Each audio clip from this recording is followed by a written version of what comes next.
بینەرانی بەڕێز خۆشەویستانە مەم کاتتان باش لاڵقەیەم جارێ بەرنامەکەمانە گفتوگۆکەین سەبارەت بە بابەتێکی هەستیاری گرنگی نەتەوەی ئەوێش مەسەلەی کەرکووک و ناوچە دابڕاوەکانە. لەم بەرنامەیە پرسین دوای تێپەڕبوونی نزیکەی 8 ساڵ بەسەر پرۆسی ئازادی عێراق و نووسینەوەی دەستور و بنیاتنانی دەوڵەتی عێراقی نوێ هێشتا کەرکووک و ناوچە دابڕاوەکان نەگەڕێنراوەتەوە سەر هەرێمی کوردستان. ئەوەی بەرپرسیارە لە نەگەڕانەوەی کەرکووک و ناوچە دابڕاوەکان و چارەسەر نەبوونی کێشەی ئەو ناوچانە دەسڵاتی سیاسی هەرێمی کوردستانە یان دوژمن و نارەکانی کوردە لە بەغا یان ئاڵۆزی و هەستیاری ڕەوشی سیاسی هەرێم و ناوچەکەیە. سیاسەتی هەرێمی کوردستان تا چەند سەرکەوتوو بووە لە ڕاکێشانی سۆز و بڕیاری نەتەوە نەعەرەبەکانی کەرکووک بۆ پەیوەستبوونیان بە هەرێمی کوردستانەوە. ئەدای پەرلەمانتارانی کورد و نوێنەرانی کورد لە بەغا لەمەڕ مەسەلە نەتەوایەتەکانی کورد و بەتایبەت مەسەلەی کەرکووک تا چەند سەرکەوتوو بووە، تا چەند توانیوەتی و ڕۆڵ بژێرە لە یەکلاکردنەوەی پرسی نەتەوایەتی کەرکووک و کوردستانی بوونی شاری کەرکووک. بۆ گفتوگۆکردن لەسەر ئەم بابەتە میوانداری هەریەک لە بەڕێزان عەبدولوهاب عەلی ئەندامی ئەنجومەنی سەکردایەتی پارتی دیموکراتی کوردستان لە پارێزگای سلێمانی و مەلا فەرمان هەڵسوڕاوی بسوتنەوەی گۆڕانمان کردووە. بەخێرهاتنی هەموو لایەکانەکەم. کاک مەلا فەرمان، یەکێک لەو پرسە هەستیارانەی کە بە درێژایی مێژووی بزوتنەوەی ڕزگاری خوازی کۆت میحوەری جوڵانەوەی سیاسی کورد بووە بریتیە لە مەسەلەی کەرکووک. مەسەلەی کەرکووک وەک دەگوتێت دڵی بزوتنەوەی نەتەوایەتی کووردە، بەڵام دوای ڕوخاندنی ڕژێمی عێراق و دوای 8 ساڵ بەسەر ئەو مێژوویە هێشتا کەرکووک لە دۆخێکی خراپەژی و هێشتا کوردستانی بوونی ئەم ناوچانن یەکلا نەکراوەتەوە. چێ بەرپرسیارە لەم دۆخە؟ دیارە دۆخی کەرکووک دۆخەشی ئاڵۆزە. یعنی دوای 8 ساڵ لە پرۆسی ئازادی عێراق خەڵکی کەرکووک بە ئاواتەوە بوون ئەو خەونیان بێتە دی هەموو بگەڕێنەوە و کەرکووک بێتەوە ئامێزی کوردستان. بەڵام بەداخەوە ئەمە تا ئێسا ڕووی نەداوە، نەکرد ئەمەش ڕووی نەداوە، بەڵکە دوا ڕۆژی ئەمن وە کەرکووچیەک، یعنی دوا ڕۆژ لای من نادیارە لەو کەرکووکە کورد چی بەسەریەت و من بۆ خۆم چی بەسەریەت. چێ بەرپرسیارە؟ ئەمە پرسیارێکە بەڕاستی یەکەم جار من پێم وایە هەموو شتێک خاوەن ماڵ بەرپرسە. ئەمە یەک. دوو، لایەنی بەرامبەر کە بڵین بەغایە حەقی خۆیەتی کە ئاویش داکۆچی بکات. سێ، ڕەنگە زەرفە ئەقلیمەکان بێت، ینی زەرفی سیاسی نێودەوڵەتی ئەوانەش ئەوەش عاملێک بێت. بەڵام عامل ئاساسیەکانی ئێمە خۆمانین، کورد خۆیەتی بەڕاستی. دوای پرۆسی ئازادی دەبوایە هەنگاوی باش بنرایە، دەبوایە بە بەرنامێکی نەتەوەیەوە بۆ کەرکووک و باقی ناوسەدا بڕاوەکان کە من باسی کەرکووکەم ڕەمز بۆ هەموو شوێنەکانی تر. بەداخەوە ئەم بەرنامەیە نەبوو، بەم بەرنامەیە کار نەکرا. بە پێچەوانەی ئەمەوە دەیان نمونە هەیە، مەسەڵەن بە بەرنامەی حزبی کارکرا و لا یازال تا ئێستا دوای ئەم ساڵە دەرسوپەنمان وەرنەگرتووە لا یازال بە بەرنامەی حزبی کارەکرێت. ئەمە یەکێکە لە مشکلە هەرە گەورەکان. بین ئەگەر ئەمانە کێشەکان بکەین، یەکیان مەسەن لە باباری ئاوارەوە، گەڕانەوەی ئاوارە بەڵێ خەڵک گەڕاوەتەوە، بەڵام زۆر بەبێ سیستەماتی گەڕاوەتەوە، هەر خەڵک بۆ خۆی گەڕاوەتەوە. تا ئێستا کێشەی ئاوارە، کێشەی گوندەکان زیاد لە نزیکەی 800 گوندی کەرکووکەیە، هەندێکی لە 63ەوە بەرتاریب کەوتووە چۆڵکراون، تا ئێستا ئاوادان نەکراوەتەوە. لا یازال ئاوەری کەرکووک چل شوێنی حکومی هەیە، بینایی حکومی هەیە، خەڵکی کەرکووک لە ناو شارەکەی خۆیشتا ئاوارێ لەوێ. ئەمە ئاوارێ. دوو، مەسەلەی تعریف لە دوای پرۆسەی ئازادیەوە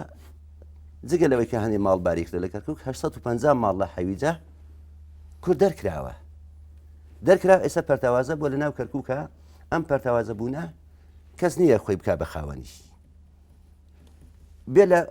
لە بواری ئەمنیا باسی بکەی، مەسەل لە بواری ئەمنیا کورد خاوەنیەک دەستگای ئاسایش ئەمنی نییە لەوەیە،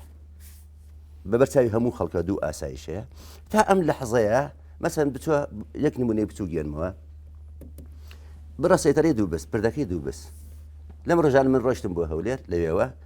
لەم پۆلیسەکەی ئەم بەرم پرسی ئەرێ تۆ بۆ جلەکە و جیایە لەگەڵ جلەکە وبەر، وتی وەڵام من هین یەکێتیم ئەوشی پارتیە. ئەنی ئەمە ئەم دوو ئاسایشەوە ئەم دوو سیاسەتە خراپە. بەڵێ باشە، زۆر سوپاسێک مەلا فەرمان پایامەکەت گشتەوە. کاک عەبدولوهاب، پرسیارەکە ئەمەیە کە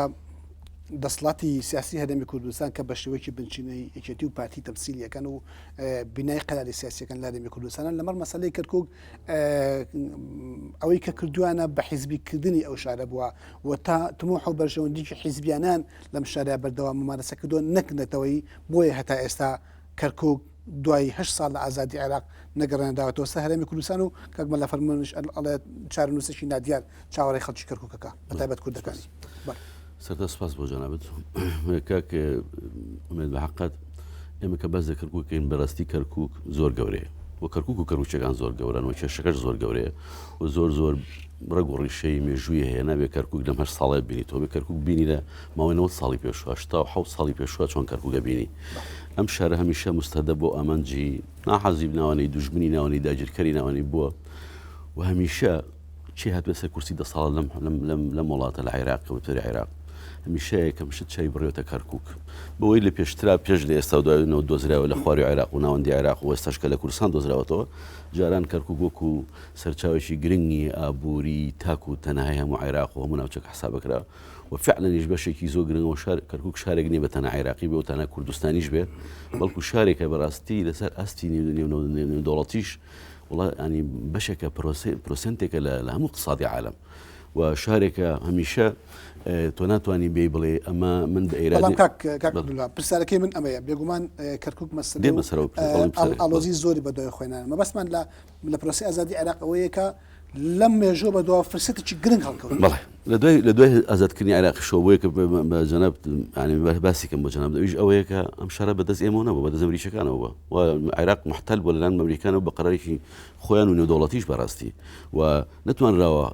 سەرکرداتی سیاسی کورد ئەوەی ئێوەی لە کەرکووکا بیکە بەڕاستی و ڕێگای لێگیراوە من زۆر جار ئێمە شایدمان هەیە کە کاتێکە ئەو کچە لێ یەکەم وەکو بڵێ قۆنسولی با بڵێن وەکو بڵێ فەرماندەی هێزەکانی ئەمریکا لە کەرکووک بە ئێمە دەو بە خۆتان و ئاڵەکانتان بچنە دەرەوە لەم شارە بەجێ بەڵێن ئەمە شارە ئێمەین تەحاکمین ئێوانە حاکم بن بەڕاستی یعنی کە کورد هەندێک شتیشی کردبێت لە زمانی وجودی ئەمریکەکانە کە تا ئێستاش بەردەوامە کورد بەڕاستی لە حرسینەتەوەیی و لە بەتەنگەوە هاتن و بە دەنگەوە هاتنی کەرکووک و کەرکووچەکان کراوە بۆ چکە ئەگەر بعدا سەر هەندێک شت بەڕاستی ئەمریکەکان زۆر ڕێگاگرم لە زۆشت و کاک فەرمانش خۆی بزانێەوە چەند جار هەوڵدرەکە حتا ئەو ئاڵانی لە کوردستانی هەیە کە لەبێت نەبێت و زۆر عەقەلان دروستکرد بۆەوەی کە ئێمە بەرگەکانم بەوە پێچنەوە بێ نابێ خەڵک لێرە بمێنێ بێ بەرگە حیزبەکان لێرە نمێنێ ئەمریکەکان حتا گەشتە سەرەوەی چاخانێکە بوو ڕێگای چاخانی کوردستانات العالەمی و شەنداگر کە نزیک کەرکووک بوو بە 30 کیلۆمەتر یعنی لەبەرەوە ینی کاتێک دەتوانیت تۆ گرێی سەرکردایەتی کوردی بکەیت 100% من ناڵم سەرکردایەتی کورد کەم تەرخەم نییە لە ماوەیە کەم کوڕی تێدانە تێدایەتی یەکی تیشتیاتی پارتیشتیاتی لانەکانی تژمە قەسەر توانێت کە بەشی خۆی توانین باسی بکەین لەگەڵ داداتوە مەجال هەبێ و دەرفەتە بێ بەڵام بەو شێوەی کە بڵێن هەمووی سەرکردایەتی کورد بە پرسیارە لەسەری وانە بەڕاستی بەشێک تەحملێکە ڕاستە و چی من کردووە کەم و کوڕی تێدا بۆ تیانە بۆ بازەکەین و خەڵکی کوردستان و کەرکووکی بینیوەتی چۆن نییە بەڵام ئێمە خاوەنی دەسەڵات نەبووین لە کەرکووک تا ئەم دقیق قسەی تاکە ینی خاوەنی بڕیار نین خاوەنی ئیدارەکەشین بەڵێ زۆر سپاس کاک مەلا فەرمان من تەعقیبێکم لەسەر ئەو مۆزوعەکە ئیجازە بەڵێ لەبارەی ئەوەی کە کەرکووچەکان و کەرکووک زۆر گەورەیە لە دیدی سەرکردایەتی کوردەوە بەڵێ ئەمە بە نەزەری وایە لە ڕووی دەسەڵات وایە بینە بە نەزەری بەڵام من بە عەمەلی نایبینم دوو نمونەی گەورەیەنەوە ئەگەر کەرکووچەکان گەوران بە دیدی دەسەڵاتی کوردی بۆ خوێندکاری کەرکووک لە زاکۆکانی کوردستان وەرناگرێ بۆ ئەو بایەخە پەروەردەی کە هەیەی نایدات مەسەن بۆ نمونە ئەگەر وایە ئەو بۆ ڕێغازەی کە چووە بۆ هەولێر بەناو ئەرزی ساڵەیە ئەڕوات بەناو ئەرزی کووردا ئەڕوات داوای تەعویزەکەن تەعویزیان بانێ کۆمپانیا حکوومەت پێی ئەڵێت ئەڵێ کاکە بڕۆ تاپۆکەم بۆ بێنە ئەم تاپۆی کۆنی هەیە تاپۆی کۆنی هەیە تاپۆی تازەی لەکە تاپۆی تازەی کوردی کەرکووک یا بەناو وزاری مالیەوەیە یا بەناو وزاری دیفاعەوە یا بەناو بەلەدیەوە یا بەناو عەرەبەوەیە بەناو ئەمانەوەیە ئەمە نمونەیە من پێم وایە بۆ گەورەی کەرکووکیش لەوەتەی نەود لە کوردستان دۆزراوەتەوە بەڕاستی هێند ئەوەنە بایەخی کەرکووک دای سەرکردایەتی کورد بە عەمەلی من نایبینم چکە بۆ یعنی شەڕەکان و دەرچوونەدە لە پەرلەمانی عێراق لە بەغایە شەڕەکان ئەوەنەی لەسەر عقودی نەوت و غازە ئەوەنە لەسەر کەرکووک نەبووە بەڵام کاک مەلا فەرمان ئەگەر ئیجازەم بێ مەسەلەی ئەمریکەکان وڵاتم پێ بدە مۆڵەت با پرسیارەکە بۆ شێوە سیاق ئەگەر بڕیار بێ هەر هێزێکی سیاسی بێوە لە هەر شارێکە کارێک بکە یەکەم پێویستە لە چوارچێوەی پرەنسیپی یاسایی و دەستوریە بیکە دووهەم لە چوارچێوەی هێز و بڕیارە بیکە لە کاتێکە سەرکردایەتی کورد کاک عەبدولوهاب پێمان ئەڵێت دەسەڵاتی تا ئەم لەحزەیەش لە کەرکووکان نییە بە شێوەیەکی ڕەسمی و کەرکووک بەدەستی ئەمریکیەکانەوەی و ئەوان بڕیاری یەکەم و کۆتایی شاری کەرکووک دەدەن چۆن ئەتوانن لە هەلومەرجێکی سیاسی ئەوەیە کۆمەڵە گۆڕانکاری گەورە و گەڵنگ بکرێت من ئەمە وای نبینم چۆن بەسە دەسەڵات بەڵێ نەخێر دەسەڵات بەشێکی لای دەسەڵاتی سیاسی کوردیە لەوێ و ئاسایش لەوێ بەڕاستی باڵا دەستە دوو ئاسایشەیە ئاسایی باڵا دەستە و لەو زۆر مەسائلی ترا باڵا دەستە مەسەن بە هەموو شتە سیاسەکان لابەی ناولاوە چێمە پێگیری لە سەرکردایەتی کورد ئەکرد کە بێت دێهاتەکانی کورد ئاوەدان بکاتەوە 800 دێهەیە بۆچی دەستیان پێکرد بەوەی کە لە منطقەی ساڵەیە لە گوندی قادر باغر بگرە زۆر لە گوندەکان و لەو گوندانی کە لە 63 تعریب کراون لەوانەی خوارد و بزەوە بۆچی هاتوون بە بەرنامەیەکی حیزبی پارتی دیموکراتی کوردستان هاتووە بۆ مجموعەی خانی کردووە یەکێتی نیشتیمانی هاتووە دینی کردووە تا ئەم لەحزەیەش بجێ حکوومەتی کوردستانە بە ڕێگەی حیزبی دێتە ناو کەرکووکەوە و مەشاریعی لێکرێ بۆ ئەمریکەکان معارضنی لەوەی مەقەراتی مەڵبەند و لق و هەموو حیزبەکانی تریش هەبن بۆ معارضنی لەوەی دوو ئاسایشە بێت ئەمریکەکان معارضنی لەوەی تۆ بێی بڕێ خزمەت گوزاری تەقدیم بکەی بێی دێهاتەکان ئاوەدان بکەیتەوە ئەمە مشکلەکە بەڵێ باشە زۆر سپاس کاک عەبدولوهاب ئەوەی کە ڕەخنێک ئاراسی سەرکردایەتی سیاسی کورد دەکرێت ئەوش ئەوەیە کە مۆدیلی دوو ئیدارە یان ئاسەوارەکانی دوو ئیدارەی لە هەرێمی کوردستانە نەقل بۆ کەرکووکیش بوونی دوو هێزی ئاسایش لە کەرکووکە بوونی دوو دەستگای پەروەردەیی لە کەرکووکە بوونی دوو پۆلیس لە کەرکووکە بوونی دوو بودجەی جیاواز کە هەرێکان لە ئیدارەی هەولێر و سلێمانیەوە بۆی دەچێت و بەجیان مەشارع دەکا ئەم دوو ئیداری و فرەیە چیە گەێنن لە کەرکووکان لە کات دەکا کورد لە پێناو کەرکووکە بەحرێک خوێنیدەوە و دڵی هەموو مەسەلەکانی نەتەواتی کورد و هۆکاری چارەسەر نەبوون و بە ئەکەم نەگەشتنی بزوتنەوەی کوردی لە عێراقا لەوەقا ڕاستە و دوی دارێ من لەگەڵیان کە ئاساواری هەندێک شەڕە پەڕۆش و هەندێک شەڕە حیزبایەتیش و هەندێک شەڕە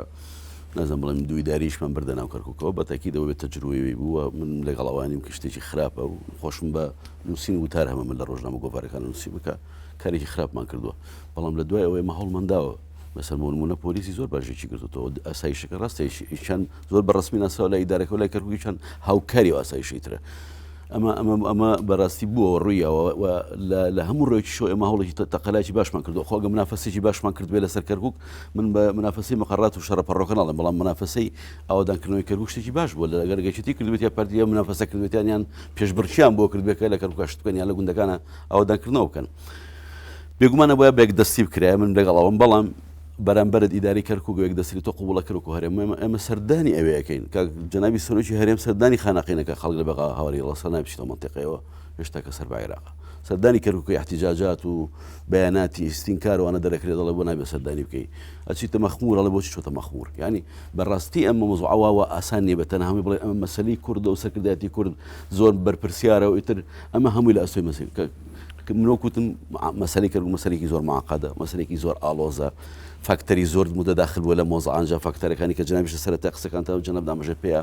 فاکتەری نێونەتەوەیتیە هەتای ئەوین هاتووە سەرخات و هاتووتە سەرخات ئەمریکیەکان و هەندێک وڵاتی ئەوروپی بەڕاستی لەوانە بەریتانیا زۆر لەسەر خەتە لەسەر مەسەلەی کەرکووک و هەندێک وڵاتی ئەقلیمی باشە زانین چەند بەبێەوەی کە ناویان بەری نەشت زانین چەند مدەداخل لەسەرەوە چۆن ئەیانێ نفوزیان هەبێ لێەوە چۆنی ساڵەتیان هێنا ناو کۆمەڵی خەڵک و لایەن و لە قەومیات و مەزاهیبەکان لە کەرکووکە یعنی دەستێکی زۆر کەوتوتە ناو کەرکووکەوە بە تەنها ئەم هەموو دەستە بە سەرکردایەتی کورد نابڕێ ئەم هەموو قووە اقتصادی و استیخباری و عسکەری و سیاسیە بەتەنە بە ناتوانێت بکرێت کە کاتێک ژمانە زۆر جار باز دەوە دەکرێت با کەرکووک بەهێز بگرینەوە من متەکیدم کەرکووک توانێت بەهێز بگیرێتەوە بەڵام ئایا دنیا قوڵیەوە کات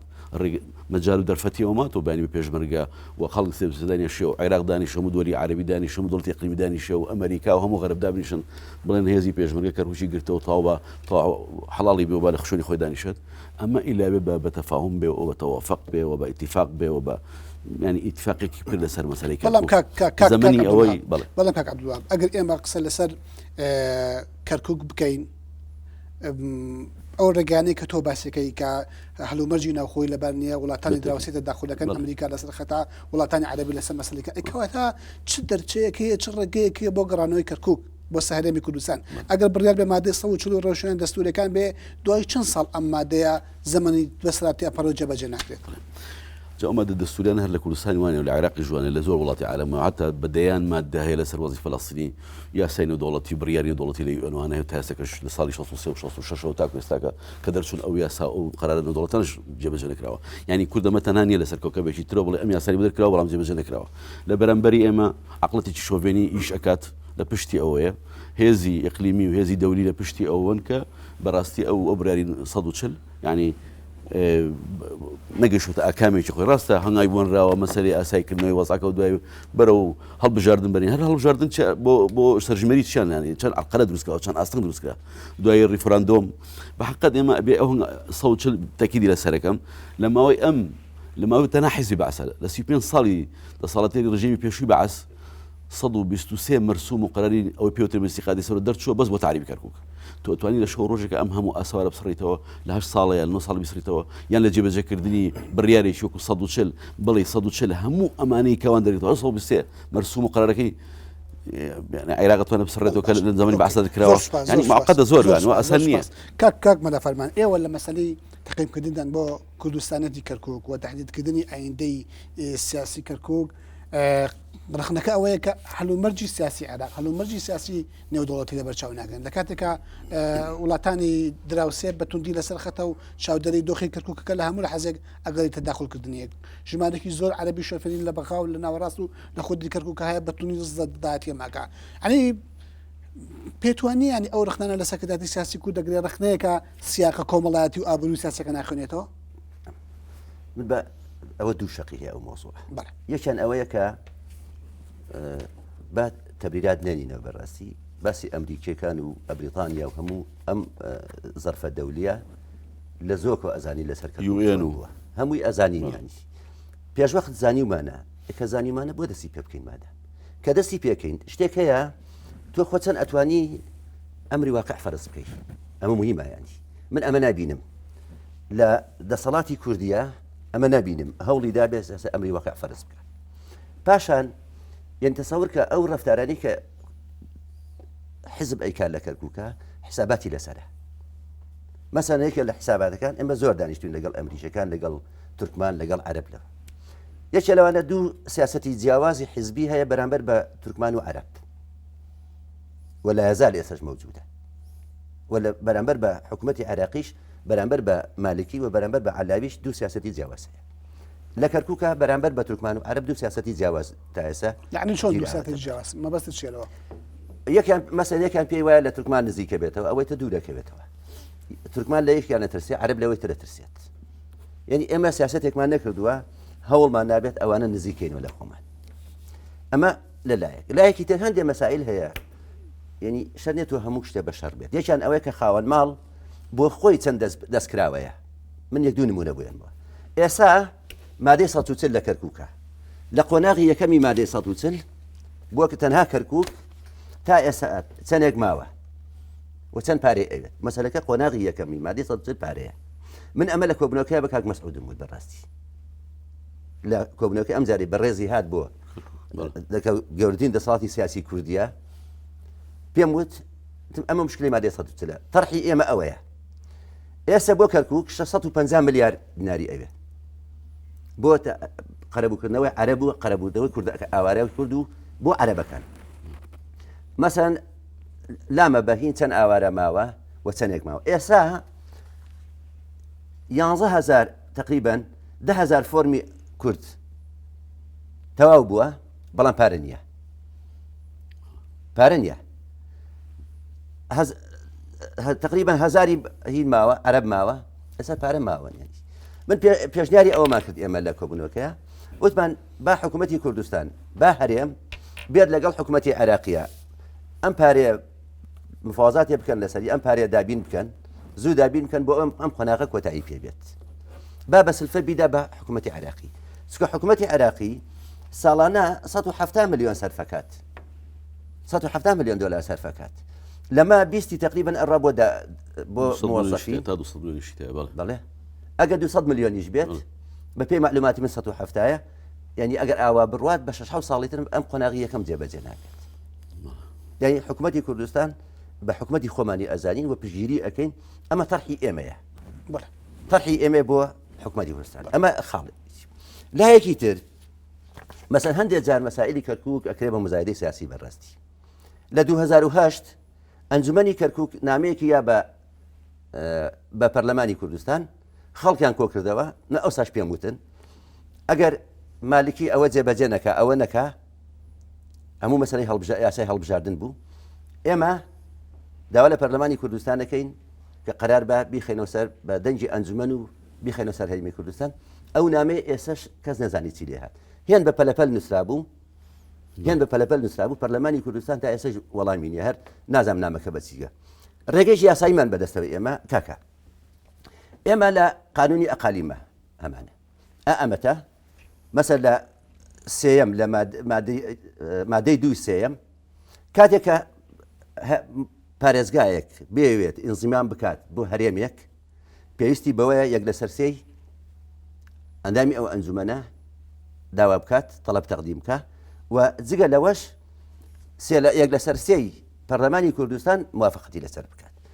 لە مادەیەشی ترە بگورە هەر ئەمە مادەی دەستوری بەڵێ ئەمە لە مادەی شەشە ئیستیفای لەسەر کرێت بەڵێ باش زۆر سوپاس ئێمە پەنامان نەبردو بەر ئەم بەڵێ زۆر سوپاس کاک عەبدولوهاب یەکێتی و پارتی لە کەرکووک لە باتی ڕاکێشانی سۆزی ڕاستەقینەی تورکمان و عەرەب بەلای کووردا هاتن کۆمەڵە حیزبی کارتۆنیان دروست کرد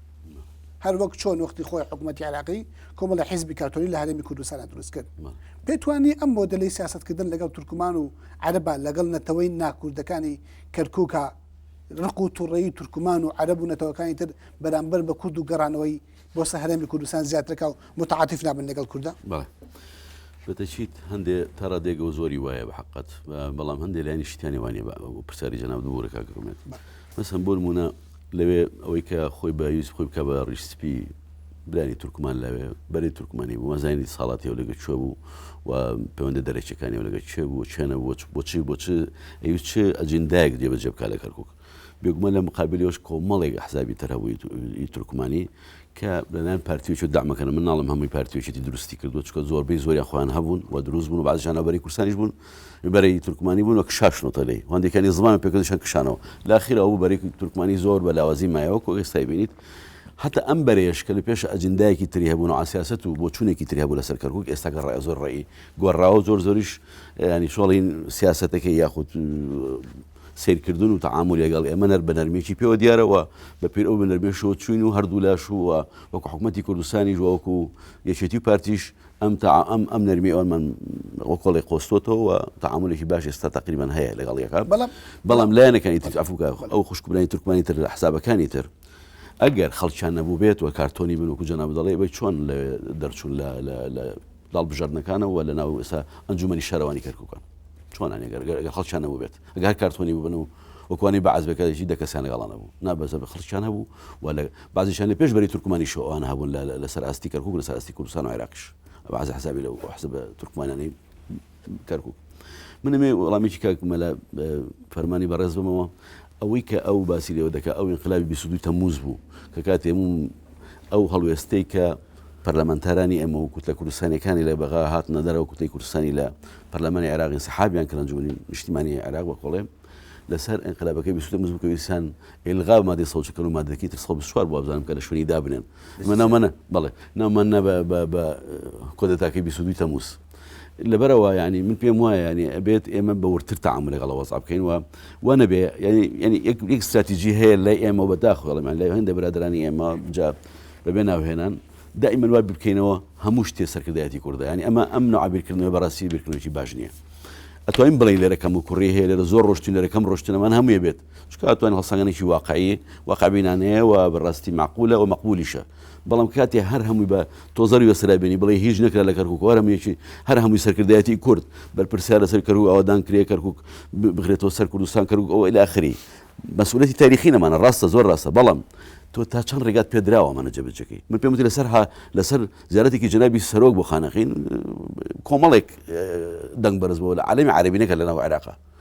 و هەروە لەسەر کەرکووک و هەروە لەسەر مەخمور یعنی دوێنێ بەرز کاکتۆر بەرەم دەکات لە مەخمور و دوایەوەی کاگە جەناوی کاک مەسعود چواوێ ینی بینیتان لە نازم لە ئینتەرنێت و فەیسبوک وانە بیتان خەڵک احتجاجی اعتراضی ئەڵێ نابێ بە چه سفەتی دکتۆر بەرەم وەکو سەرۆکی حکوومەتی کوردستان چۆتەوێ ینی دەتەسەوەر کە خۆ بۆ ئاوادانکردنەوە چوو بۆ جوانکردن و سەوزکردن و شەڵاوێکی نەمام چەندە لەسەر ئاسیا و کوردستان کاک پرسیارێکی گرنگ سەکرداتی سیاسی کورد بە تایبەتی کێتی و پارتی لەماوەی چەند ساڵی ڕابردووە کۆمەڵێک ڕێکەوتنامە و پرۆتۆکۆلاتی سیاسی جیاوازی لەگەڵ حەزابی عێراقی و حەزابی شەوسونە و هەتا دوایە کردووە ڕێکەوتنی سێ قۆڵی نێوان پارتی و کێتی حیزبی ئیسلامی ڕێکەوتنی چوار قۆڵی حیزبی ئیسلامی و مەجلیسی عەلا و کێتی و پارتی لەگەڵ جەبهەی عیلمانی و لیبرالی عێراق بەڵام بەردەوام ئێمە باس لە مەترسی شۆفێنێتی عەرەب و مەترسی عەرەب و بەخاو ئەم ڕێکەوتنانە سوودیان چیە ئەگەر بۆ مەسەلەی کەرکووک نەبێت بێگومان بەر لەوەی وەڵامی ناوبەرێکمان هەیە و بەرداوا بین خۆشەویستانم پرۆگرامەکەمان بەرداوامە بەڵام دوای ئەم ناوبڕا لەگەڵمان بن بۆ بینینی پرۆگرامەکە